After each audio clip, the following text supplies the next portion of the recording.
Bonjour et bienvenue.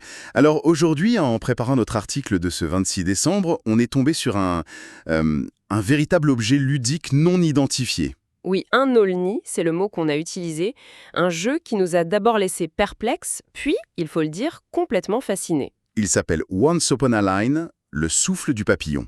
Et ce qui est déroutant, c'est le concept de base. C'est ça, c'est le tout premier jeu narratif où la mécanique centrale, en fait, l'unique mécanique, c'est le grattage. C'est un peu fou, hein? Imaginez un ticket de loto qui rencontre un grand roman d'aventure post-apocalyptique. Exactement.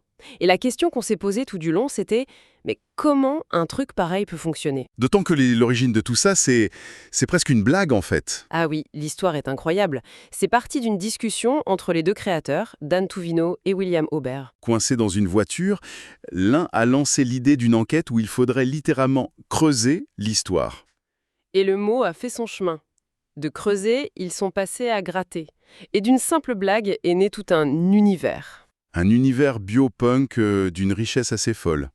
Oui, on est dans un futur lointain, la nature a repris ses droits de façon gigantesque.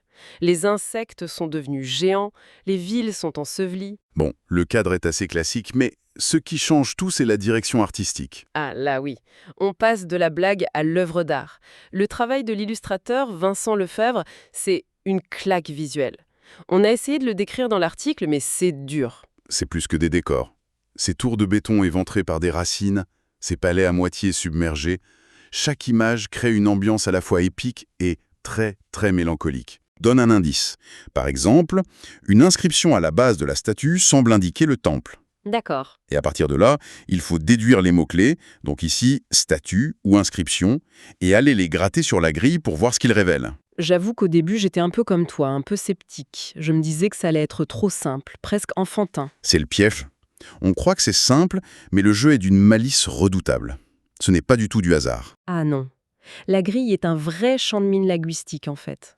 Elle est bourrée de palindromes, d'anagrammes. Donc on ne se contente pas de chercher un mot, on doit vraiment le déduire, l'interpréter. C'est de la déduction tactile, quoi. Exactement. Mais ça m'amène à une inquiétude qu'on a longuement débattue pour l'article URL. Ce côté legacy destructif. Oui, le fait de détruire le matériel.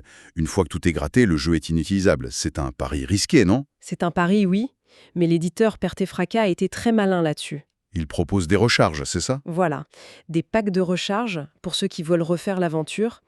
Et surtout, ils ont déjà sorti une extension autonome, les larmes de fond. Ce qui prouve que ce n'est pas un coup d'essai, c'est un système pensé pour durer. Tout à fait. Alors après avoir posé le pour et le contre, l'originalité folle, la direction artistique, notre verdict final, c'est quoi, Sam? Commençons par les petits défauts qui sont plus amusants qu'autre chose. La poussière argentée. Ah oui. Ça transforme la table de jeu en scène de crime de fées.